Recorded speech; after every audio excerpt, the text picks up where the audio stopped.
alamin. Salawat beriringkan salam buat baginda tercinta Rasul kita yang mulia sallallahu alaihi wasallam.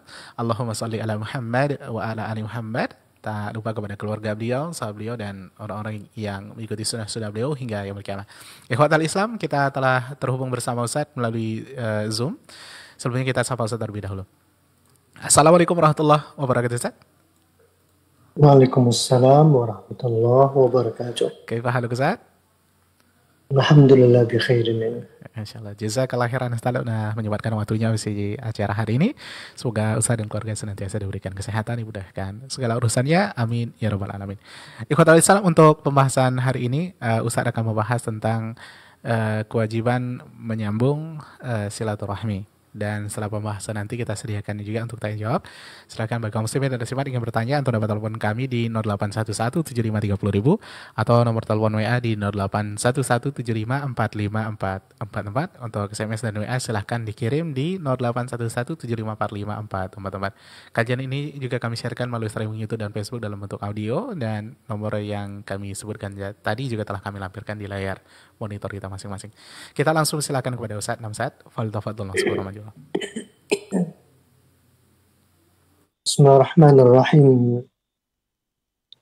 Assalamualaikum warahmatullahi wabarakatuh. Alhamdulillahi rabbil alamin. Wal aqibatu lil muttaqin. Wala udwana illa 'alal zalimin. أشهد أن لا إله إلا الله وحده لا شريك له وأشهد أن محمدا عبده ورسوله صلى الله عليه وعلى آله وأصحابه ومن تبعهم بإحسان إلى يوم الدين وسلم تسليما كثيرا أما بعد. يا أيها الذين آمنوا اتقوا الله حق تقاته ولا تموتن إلا وأنتم مسلمون. kaum muslimin, kaum muslimat, as-saimin, as-saimat, rahimani wa rahimakumullah. Alhamdulillah wa syukurillah, di hari yang ke-11 dari bulan Ramadan yang penuh berkah ini, kita masih diberi kesempatan dan kekuatan oleh Allah Azza wa Jalla untuk menjalankan ibadah puasa Ramadan disertai dengan ibadah-ibadah yang lain. Salah satu di antaranya adalah thalabatul ilmi, menuntut ilmu. Semoga Allah Azza wa Jalla senantiasa memudahkan bagi kita untuk dapat melaksanakan ketaatan demi ketaatan kepada Allah Subhanahu wa Ta'ala, dan diberi pula kita kekuatan untuk menyelesaikan ibadah puasa Ramadan ini sampai penghujung nantinya. Amin ya rabbal alamin.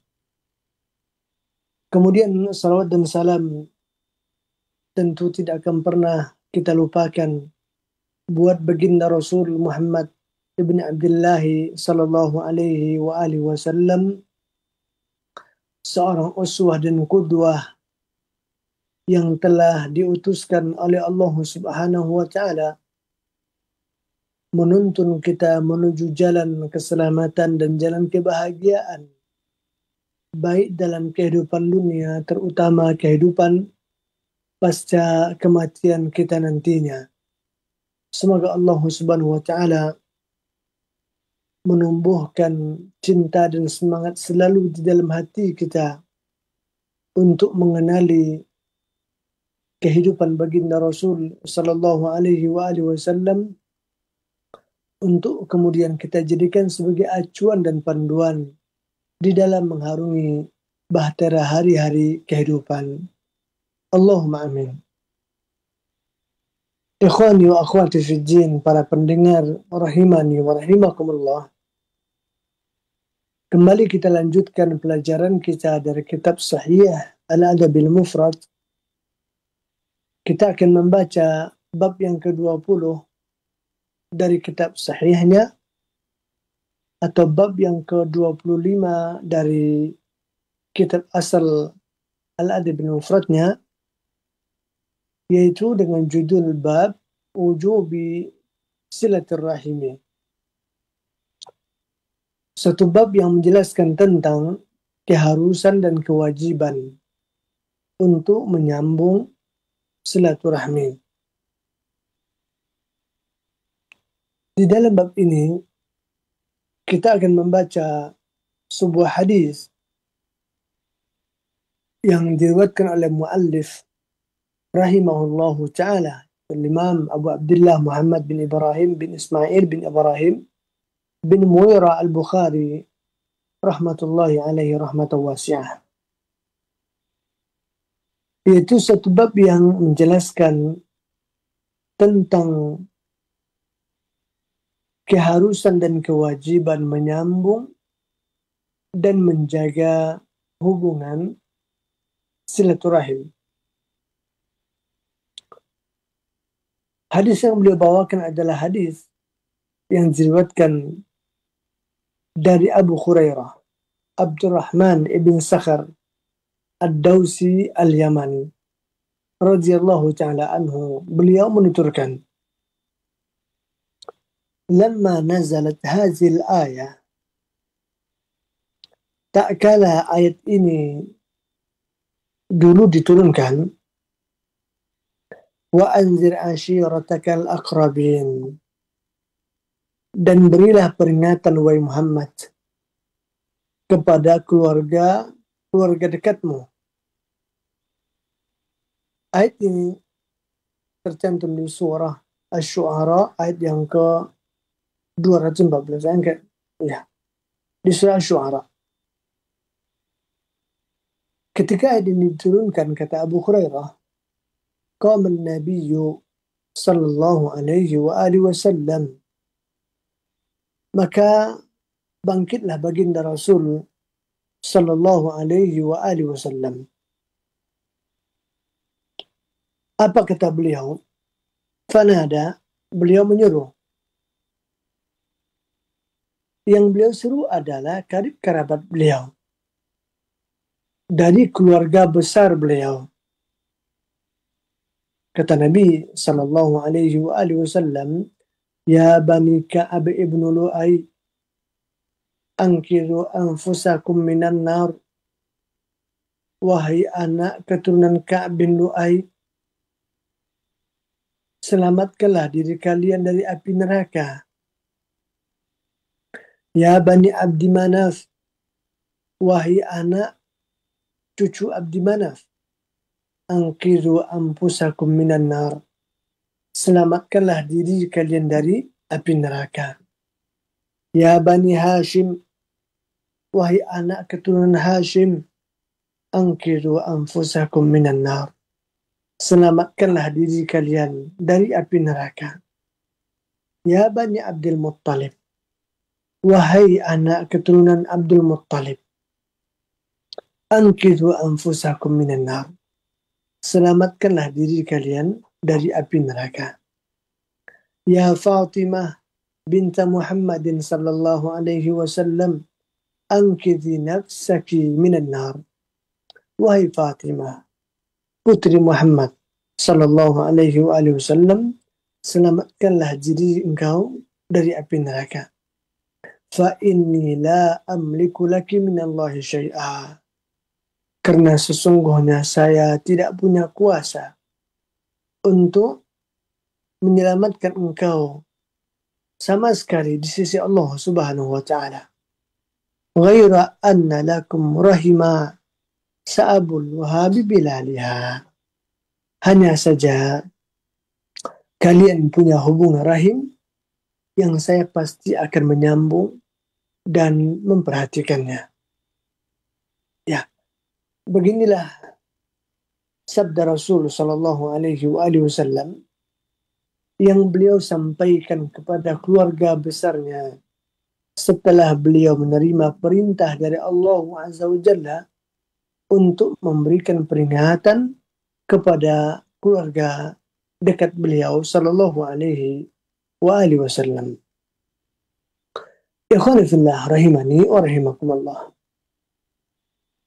Jadi hadis ini menjelaskan kepada kita apa yang seharusnya kita lakukan terhadap karib kerabat kita, terhadap orang-orang yang memang punya hubungan rahim dengan kita, baik hubungan dekat ataupun mungkin juga hubungan yang sudah lumayan jauh.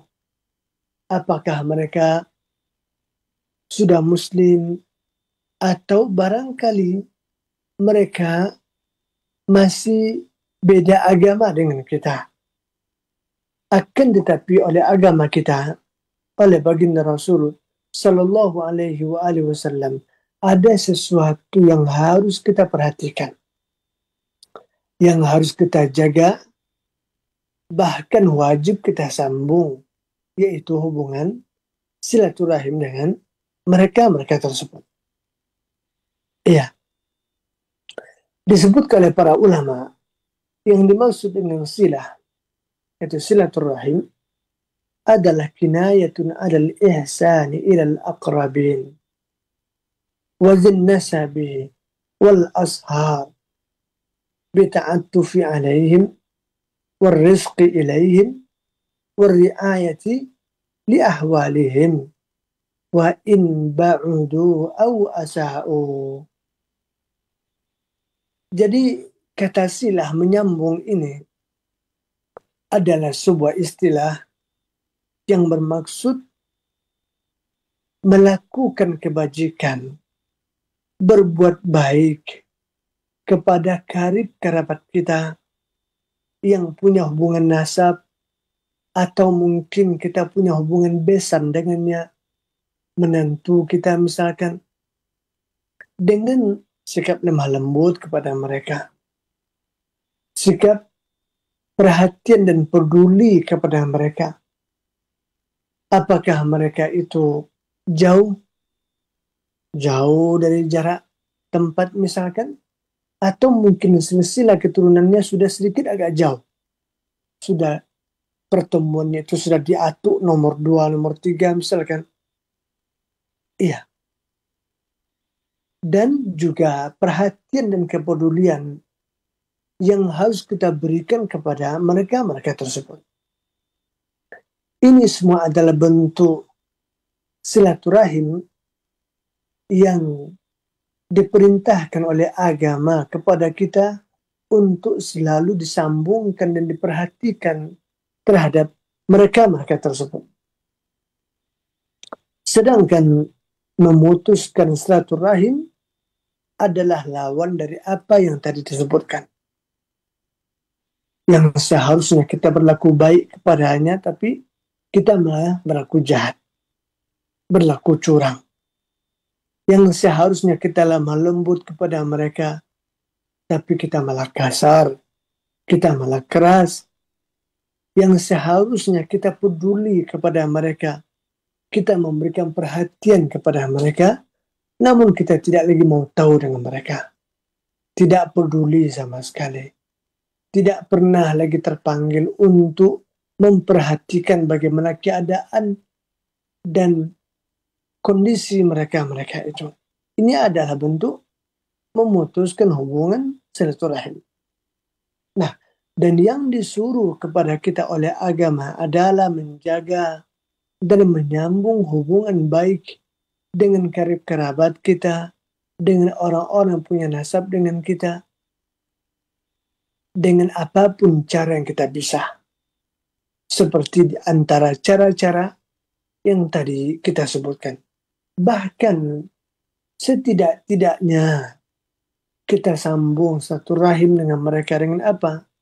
Dengan tegur sapa, dengan keramahan, dengan mengucapkan salam ketika bertemu, dengan memberikan senyuman, sapaan yang akrab, dan semacamnya. Bukan dengan buang muka ketika bertemu. La salam wa la kalam, tidak pernah tegur sapa, tidak pernah memberikan salam di saat berjumpa, tidak peduli, tidak ada kerinduan, yang ada malah kedengkian dan semacamnya. Ini semua adalah hal yang diperingatkan oleh Allah dan Rasulnya Sallallahu Alaihi Wasallam terhadap kita semua. Dan nanti kita akan sebutkan pula bagaimana ancaman dari Allah dan Rasulnya Sallallahu Alaihi Wasallam terhadap orang-orang yang suka memutuskan hubungan silaturahim di antara mereka. Iya. Jadi ketika ayat ini turun, wa anzir ashiratakal aqrabin, berilah peringatan wahai Muhammad kepada karib kerabat engkau. Disebutkan oleh para ulama, ayat ini bersifat amun, bersifat umum. Ala kulli man amana wa man lam yu'min. Sehingga masuk ke dalam ayat ini karib kerabat yang sudah beriman atau barangkali yang belum lagi terbuka hatinya untuk beriman. Atau karib kerabat yang seagama dengan kita, atau barangkali masih beda agama dengan kita. Semua itu masuk ke dalamnya. Begitu pula karib kerabat yang dekat, tinggalnya ada di sekitar kita. Begitu juga karib kerabat yang barangkali sedikit agak jauh dari kita. Ada jarak yang memisahkan di antara kita. Atau karib kerabat yang punya hubungan baik dengan kita, yang perhatian dengan kita, atau barangkali dia karib kerabat, iya, tapi mungkin jahat, tidak peduli, dan semacamnya. Nah, semua itu masuk ke dalam makna ayat ini, yang mana Allah Azza wa Jalla perintahkan Rasulnya Sallallahu Alaihi Wasallam untuk memberikan peringatan, pelajaran kepada mereka semuanya. Menunjukkan kepada kita bahwa perintah untuk menyambung hubungan silaturahim itu berlaku kepada semua karib kerabat kita. Mau yang dekat, mau yang jauh, seagama atau beda agama, yang baik atau yang jahat. Semua mereka itu punya hak yang harus kita jaga, yang mesti kita berikan, yang mesti kita tunaikan. Di antaranya adalah sikap baik kita kepada mereka, perhatian baik kita kepada mereka, teguran baik kita kepada mereka. Yang ini semua adalah merupakan cara-cara bagi kita untuk mendekatkan dan menyambung hubungan silaturahim dengan mereka-mereka tersebut. Baik. Jadi setelah ayat ini diturunkan kepada Rasul, apa yang beliau lakukan? Qama an-nabiyyu sallallahu alaihi wa alihi wasallam fanada. Nabi segera bangkit. Beliau panggil karib kerabat beliau dari keluarga besarnya, dari anak keponakannya, anak pamannya, atau anak dari atuk-atuknya yang merupakan saudara dari ayah beliau Sallallahu Alaihi Wasallam, semua beliau panggil. Padahal kita tahu bahwa tidak semua keluarga baginda Rasul Sallallahu Alaihi Wasallam yang membuka hatinya untuk menerima dakwah baginda Rasul kepada Islam. Bahkan tidak sedikit di antara kerabat beliau, di antara orang-orang yang punya hubungan nasab dengan beliau, bukan sekedar tidak membuka hatinya, tapi justru malah memusuhi dakwah baginda Rasul Sallallahu Alaihi Wasallam. Bahkan juga menyakiti, bahkan menabuh genderang peperangan kepada baginda Rasul Sallallahu Alaihi Wasallam, karena mereka tidak menyetujui dakwah atau agama yang sampaikan oleh baginda Rasul Sallallahu Alaihi Wasallam. Akan tetapi semua itu dipanggil oleh Rasul. Diserukan kepada mereka, diberi mereka peringatan, diberi mereka pelajaran, diberi mereka arahan, tuntunan, bimbingan oleh baginda Rasul Sallallahu Alaihi Wasallam. Ini menunjukkan kepada kita betapa cepat dan bersegeranya baginda Rasul Sallallahu Alaihi Wasallam untuk mengamalkan dan mengaplikasikan perintah dan kandungan Al-Quranul Karim. Sehingga ketika perintah itu beliau terima, beliau langsung kerjakan. Beliau langsung lakukan. Yang dilarang beliau langsung tinggalkan. Itulah sifat baginda Rasul Sallallahu Alaihi Wasallam, dan apa yang dilakukan oleh baginda Rasul juga merupakan suri tauladan yang harus kita ikuti dan harus kita panuti. Begitulah seorang muslim di dalam berinteraksi dengan Al-Quran, berinteraksi dengan Rasul, dengan sunnah-sunnah beliau Sallallahu Alaihi Wasallam.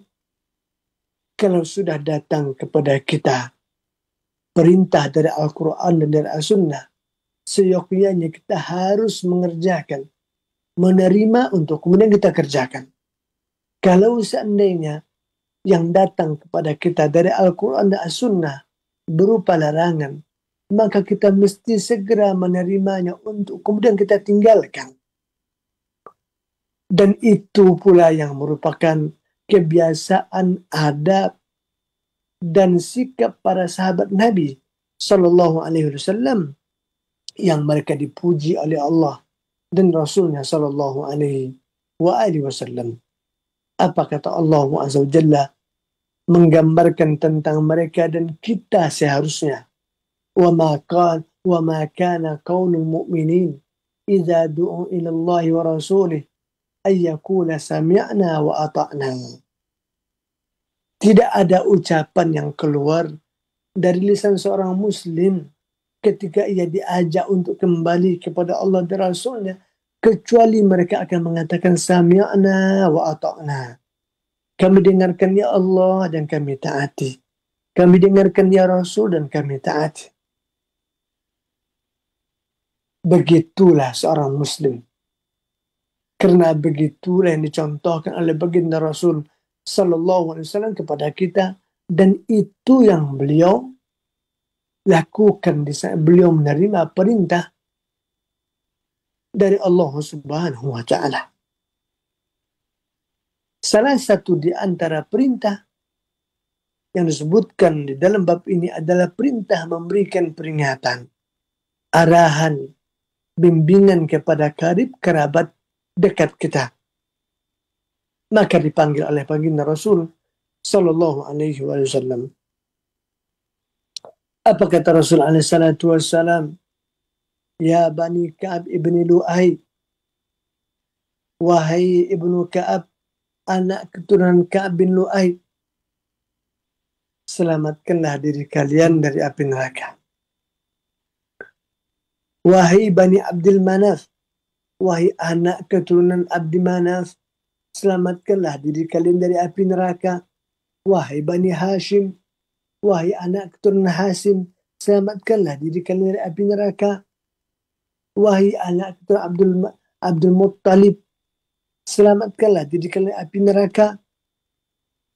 Kemudian beliau panggil wahai Fatimah, Fatimah, putri Muhammad Sallallahu Alaihi Wasallam, selamatkanlah diri engkau dari api neraka.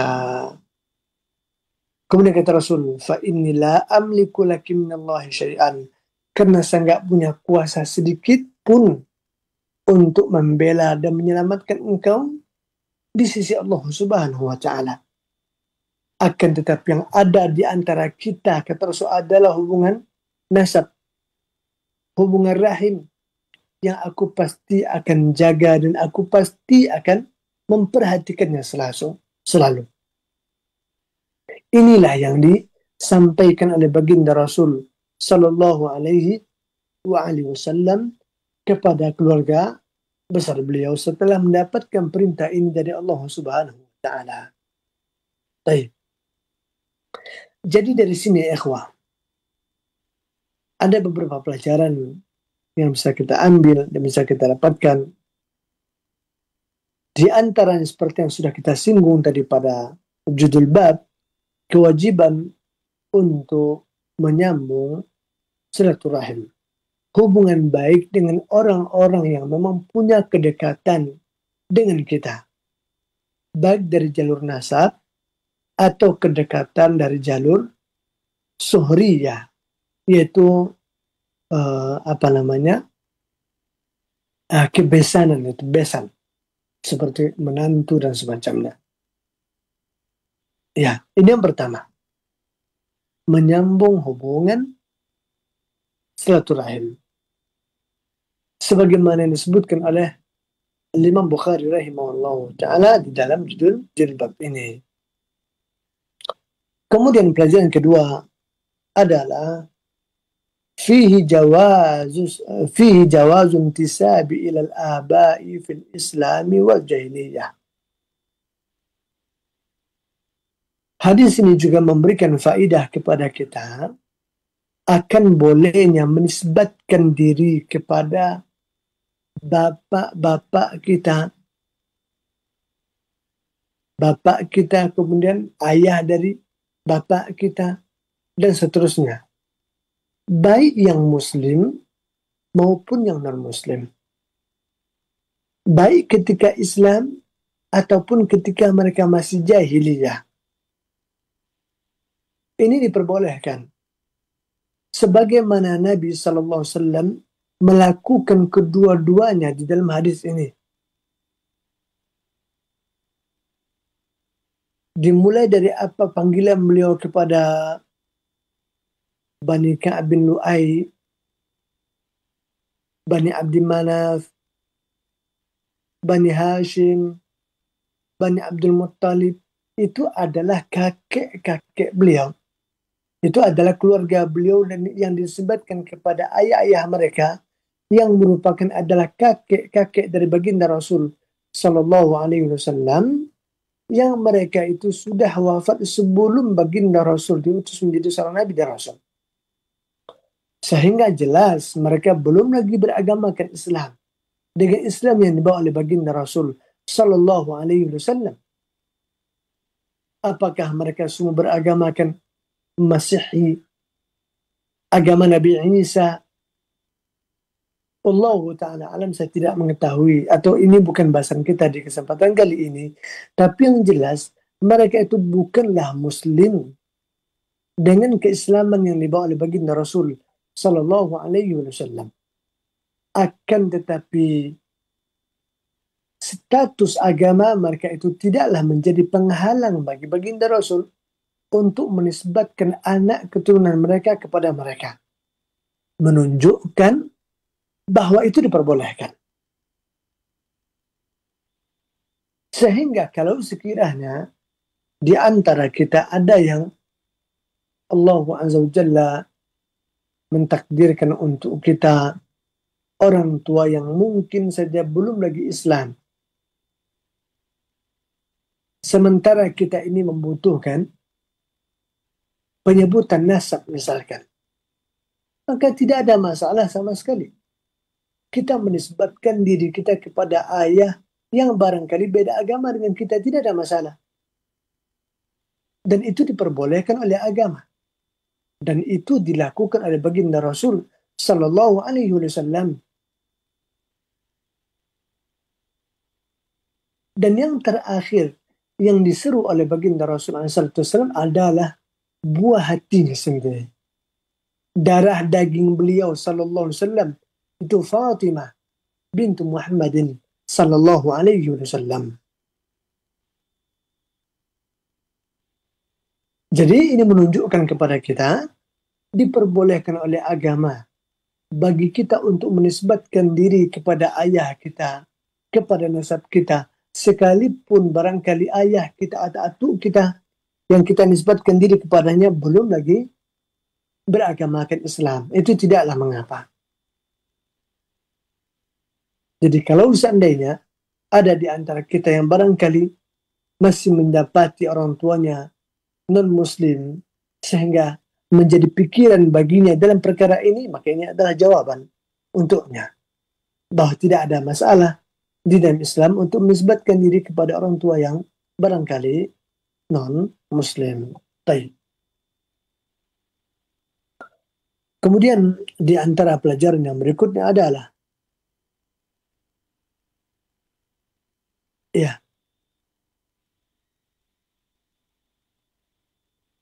berdakwah menuju amal saleh, mendakwahkan amal saleh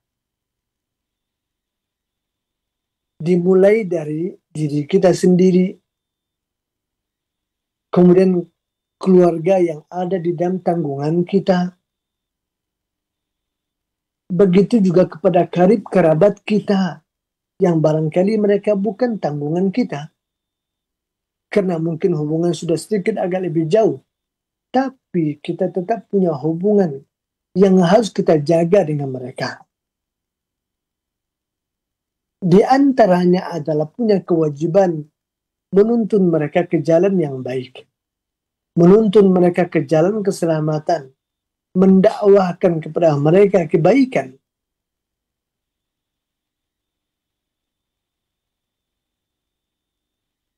Dan memperingatkan mereka agar mereka tidak bergantung kepada nasab dan keturunan. Agar mereka tidak hanya mengandalkan garis keturunan yang mungkin orang sekarang bilang keturunan bangsawan, keturunan Diningrat misalkan, atau dia anak buya, anak kiai, hatta mungkin mereka adalah zurriyat Rasulullah sallallahu alaihi wasallam, keturunan Nabi. Ingat ya ikhwani, ya akhwati fiddin, tidak ada gunanya nasab bagi kita kalau seandainya urusannya untuk menyelamatkan diri dari hukuman Allah Azza wa Jalla. Tidak ada gunanya nasab kalau seandainya dimaksudkan untuk membebaskan diri dari kewajiban-kewajiban agama. Seperti yang terjadi di sebagian masyarakat kita. Mentang-mentang ayahnya kiai, anaknya ini berbuat sesuka hatinya. Seakan-akan dia diperbolehkan, diuzur untuk melakukan itu dengan sebab kebesaran ayahnya misalkan, atau kemuliaan dan kedudukan ayahnya di mata manusia. Atau sekalipun orang yang mengaku keturunan Nabi, kemudian berbuat sesuka hati, tidak peduli dengan urusan agama, malah melakukan hal-hal yang bertentangan dengan ajaran baginda Rasul SAW yang mereka mengaku sebagai datuk mereka. Wallahi ya ikhwan, perhatikanlah bahwa nasab bukan untuk itu gunanya. Kemuliaan nasab bukanlah untuk menyelamatkan kita dari siksa Allah Azza wa Jalla. Akan tetapi yang akan menyelamatkan kita adalah iman kita, adalah amal saleh kita bi'idznillah ta'ala, bukan nasab kita.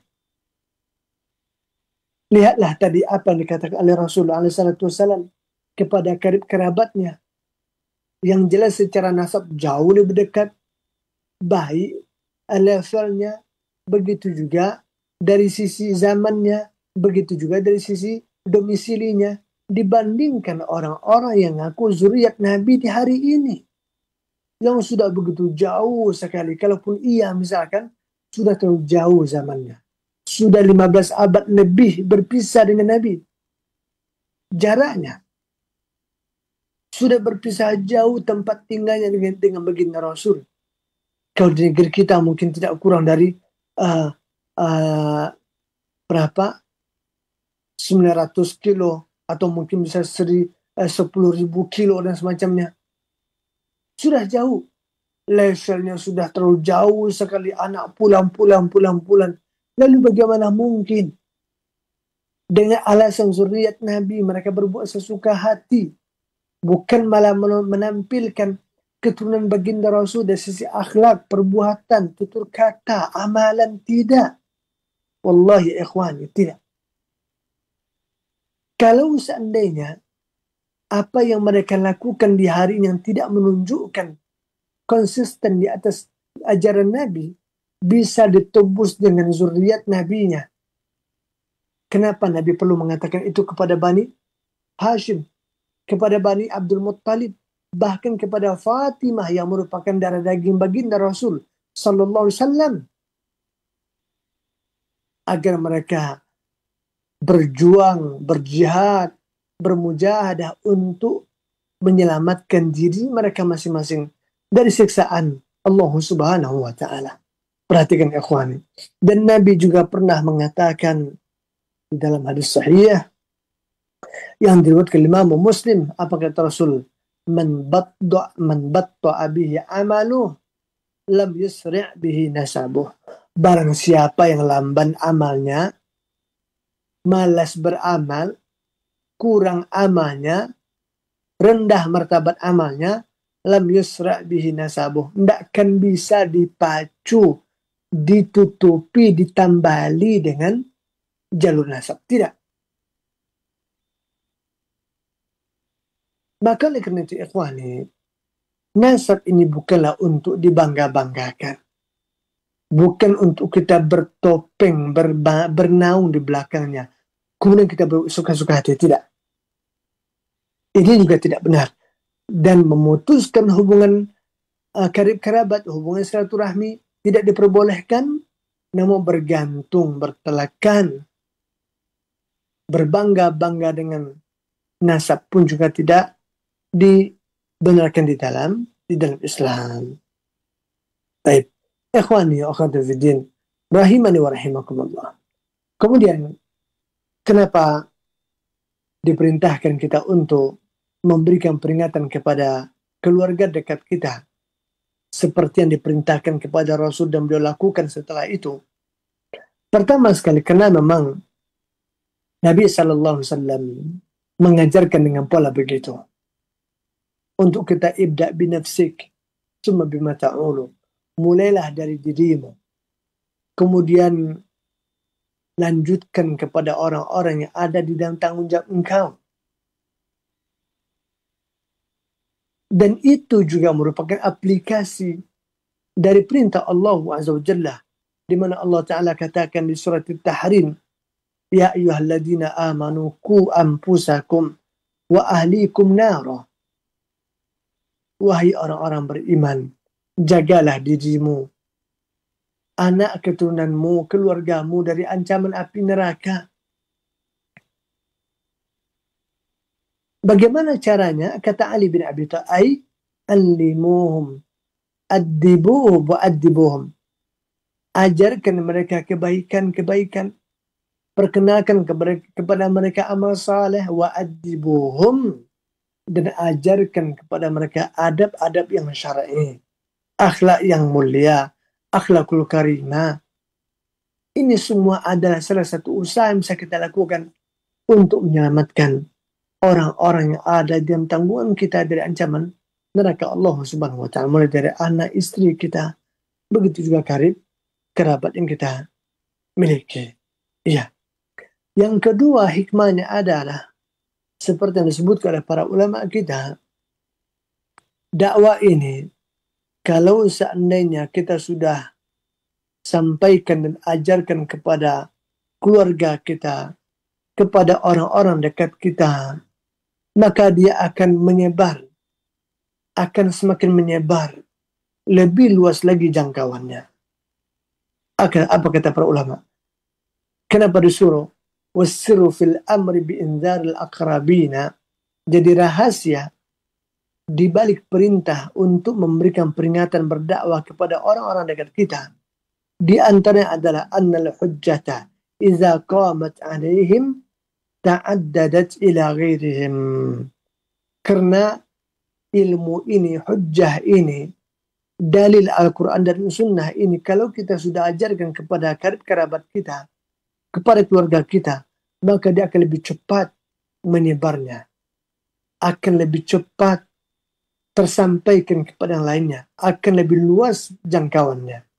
Berbeda kalau seandainya ilmu tidak kita ajarkan kepada siapapun, bahkan kepada keluarga pun tidak.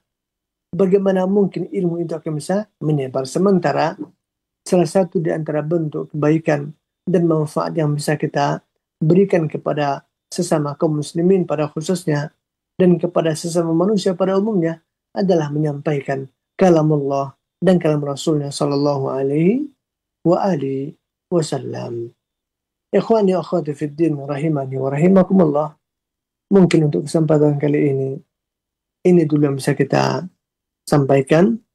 Dan sebelum kita akhiri seperti biasa, kalau ada pertanyaan satu atau dua barangkali dipersilahkan. Wallahu ta'ala a'la wa a'lam bishawab. Baik, ikhwatal Islam, para pendengar rahimani wa rahimakumullah, dan kita ucapkan kepada Ustaz Jazakallah khairan atas penjelasan yang telah disampaikan. Semoga menjadi renungan kepada kita semuanya, menjadi ilmu yang dapat kita amalkan. Taib. Kaum muslimin dan muslimat rahimani wa rahimakumullah, kita sediakan untuk mengangkat dua pertanyaan barangkali. Ada ingin bertanya secara langsung dari telepon, kita persilahkan di 08117530.000 atau nomor telepon WA di 0811754544. Kita coba angkat pertanyaan dari WA yang ingin bertanya langsung.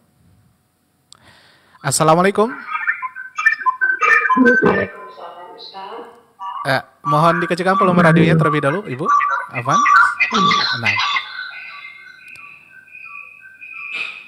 Nah, sudah? Ini Ustadz, saya mau bertanya.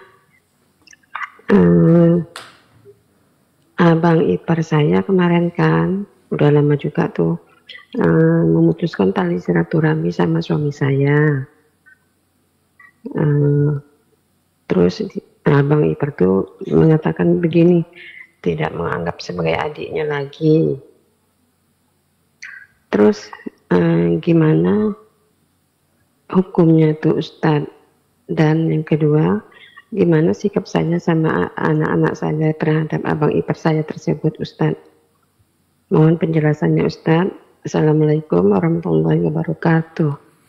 Waalaikumsalam warahmatullahi wabarakatuh. Waalaikumsalam warahmatullahi wabarakatuh. Baik, pertama sekali saya katakan sesuai dengan apa yang tadi kita sampaikan di dalam bab ini, bahwa menyambung dan menjaga hubungan silaturahmi itu merupakan kewajiban yang telah diperintahkan oleh Allah dan Rasulnya Sallallahu Alaihi Wasallam. Sebagaimana hanya memutuskan silaturahmi adalah dosa besar yang telah diperingatkan oleh Allah dan Rasulnya Sallallahu Alaihi Wasallam. Bahkan pelakunya diancam. Apa kata Rasulullah SAW? Nanti akan kita baca pada persoalannya. Nabi katakan, La yadkhulul jannata qati'. Tidak akan masuk surga orang yang memutuskan, ai qati'ur rahim. Maksudnya adalah orang yang memutuskan hubungan silaturahim.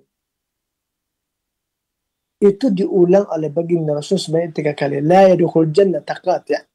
Tidak akan masuk surga orang yang memutuskan hubungan silaturahmi. Ini menunjukkan bahwa perbuatan itu termasuk salah satu di antara dosa besar. Sehingga Nabi tekankan dengan menyebutkan berkali-kali. Kemudian dengan menyebutkan ancamannya tidak akan dimasukkan ke dalam surga. Tentu tidak masuk ke dalam surga ini bukan tidak akan pernah masuk surga sama sekali. Bukan berarti kekal abadi neraka, tidak begitu maksudnya. Kalau seandainya pelakunya masih muslim dan tidak kufur, tidak musyrik. Akan tetapi salah satu di antara bentuk ancaman besar, ancaman berat yang ditimpakan kepada seorang pelaku maksiat itu adalah dengan menyebutkan tidak akan masuk surga. Tidak akan masuk surga. Tapi maksudnya tidak akan masuk surga dalam waktu yang ditentukan oleh Allah Azza wa Jalla. Dengan sebab kesalahan yang telah dia lakukan. Salah satu di antara kesalahan yang diancam dengan hukuman ini adalah orang yang memutuskan hubungan silaturahim. Ini yang pertama dipahami. Kalau seandainya ada dilema dan problematika bagi seorang istri dan anak-anak dikarenakan tuntutan dan paksaan atau kemarahan seorang ayah atau suami bagi sang istri, yang harus kita lakukan adalah menjelaskan apa yang beliau lakukan itu dalam perspektif agama. Bahwa itu adalah perbuatan yang sangat dimurkai oleh Allah dan Rasulnya Sallallahu Alaihi Wasallam. Ancaman sangat berat. Kita jelaskan, bang, apa nggak bisa kita pikirkan ulang lagi? Apa abang tidak tahu? Apa abang tidak ingat lagi? Bahwa memutus silaturahmi itu adalah dosa besar. Ancamannya berat. Sementara beliau ini adalah saudara saya, misalkan kan. Ya, omongkan dengan cara yang baik, dengan cara yang santun, jangan marah-marahi suami, jangan gurui suami, jangan angkat suara kepada suami, apalagi angkat kepala, angkat tangan. Tidak. Sebagaimana layak dan sebagaimana normalnya seorang istri berbicara kepada suami. Kita pahamkan itu kepadanya. Mudah-mudahan suami belum paham tentang hukum ini sehingga ia berani melakukan itu barangkali. Mudah-mudahan. Nah, intinya itu belum kita lakukan. Ya kan? Ingatkan beliau, pahamkan beliau. Kalau seandainya belum juga bisa berubah, karena ada polemik yang terjadi di antara mereka berdua, katakanlah begitu, antara suami dengan iparnya ini. Sehingga terjadilah pertikaian, terjadilah pertengkaran, terjadilah permusuhan dan semacamnya. Ya barangkali mungkin ibu bantu dia mencarikan solusi apa kira-kira masalah.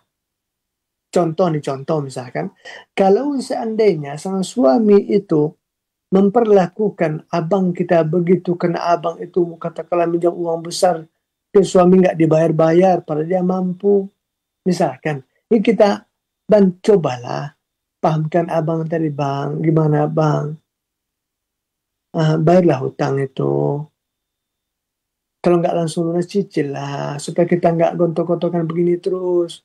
Misalkan, ini contoh saja, ya kan, contoh.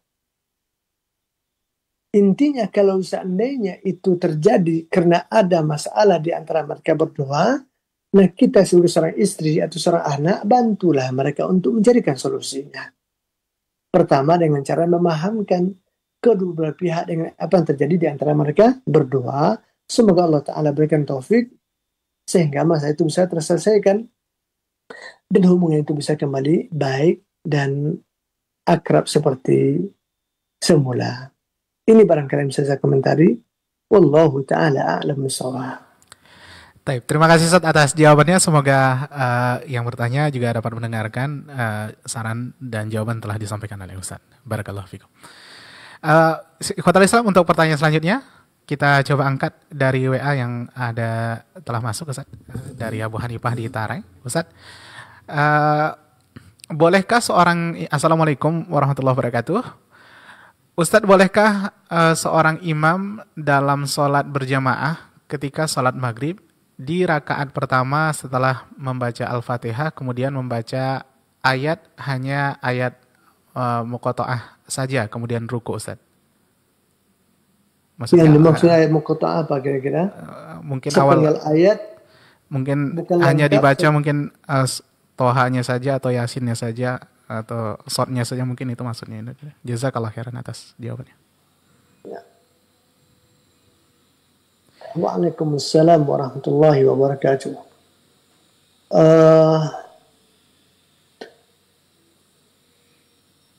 Pertama sekali, kalau seandainya yang dimaksudkan dengan pertama sekali adalah, saya katakan bahwa membaca surat setelah membaca Al-Fatihatul Kitab di dalam salat hukumnya adalah sunnah muakkad. bukan kewajiban. Apalagi rukun salat tidak. Sehingga kalau seandainya kita tidak baca ayat saja, tidak baca surat lagi setelah baca Al-Fatihah, tapi langsung ruku, maka salatnya sah. Salatnya sah. Bahkan baginda Rasul sallallahu alaihi wasallam terindikasi melakukan hal itu sebagaimana diceritakan oleh Ibunda Aisyah radhiyallahu taala anha bahwa saking cepat dan pendeknya salat Nabi itu seakan-akan beliau tidak membaca apa-apa lagi kecuali suratul Fatihah saja. Ya. Tapi oleh kulli hal intinya yang ingin saya katakan adalah bahwa membaca surat atau ayat serta Al-Fatihah itu bukanlah kewajiban apalagi rukun dalam salat. Sehingga tidak membaca ayat, tidak membaca surat sama sekali setelah Al-Fatihah, maka salatnya sah insyaallah taala. Apalagi kalau hanya disertai dengan ditambah lagi dengan membaca ayat atau surat sekalipun hanya pendek.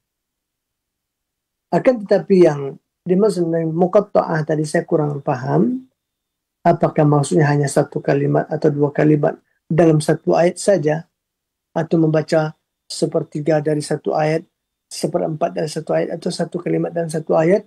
Nah, kalau begitu yang dia lakukan, nah ini ada pertanyaan, apa maksud dia melakukan itu? Mengolok-olokkah? Atau tidak tahukah? Atau karena hanya itukah dia mampu? Ya, kalau seandainya itu dia lakukan karena hanya itu yang dia mampu, atau karena dia tidak tahu bagaimana hukum masalah itu misalkan, maka insyaallah ta'ala orang seperti ini kita hanya bisa ingatkan saja, jelaskan kepadanya, ajak dia misalkan ke pengajian, belajar tentang masalah sifat salat yang baik. Ya, akan tetapi saat dia lakukan sah diterima insyaallah ta'ala. Karena seperti yang kita katakan bahwa membaca ayat dan surat setelah Al-Fatihah bukanlah kewajiban salat.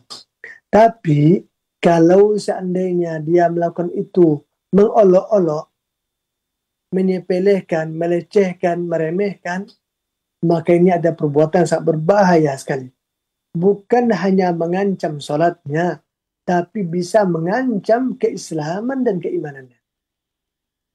Bukankah Allah Azza wa Jalla pernah mengatakan di Al-Quran, "Qul abillahi wa ayatihi wa rusulihi kuntum tastahzi'un la ta'taziru qad kafartum ba'da imanikum." Katakan kepadanya wahai Muhammad, apakah Allah, ayat-ayatnya atau rasulnya engkau olok-olok, engkau ejek, engkau permainkan? Tidak usah minta maaf, kata Allah. Engkau telah kafir setelah engkau beriman. Waliyahzubillah. Apa sebab turun ayat ini? Sebab turun ayat ini adalah ketika dalam sebuah perperangan ada seorang sahabat mendengarkan seseorang dari kalangan munafiqin memperolok-olokkan baginda Rasul dan para sahabatnya. Apa kata dia? Saya tidak melihat dari Muhammad dan kawan-kawannya ini, kecuali apa kata mereka, atwalu butunan wa akzabu lisanan. Saya nggak melihat orang yang paling besar perutnya atau besar seleranya, pembohong lisannya atau pendusta ucapannya, kecuali mereka ini. Maksudnya adalah Rasul dan para sahabatnya.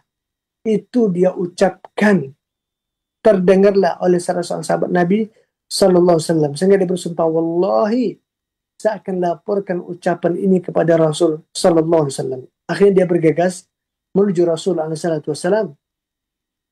Dia laporkan, ya Rasulullah, si fulan mengatakan begini-begini tadi ya Rasul.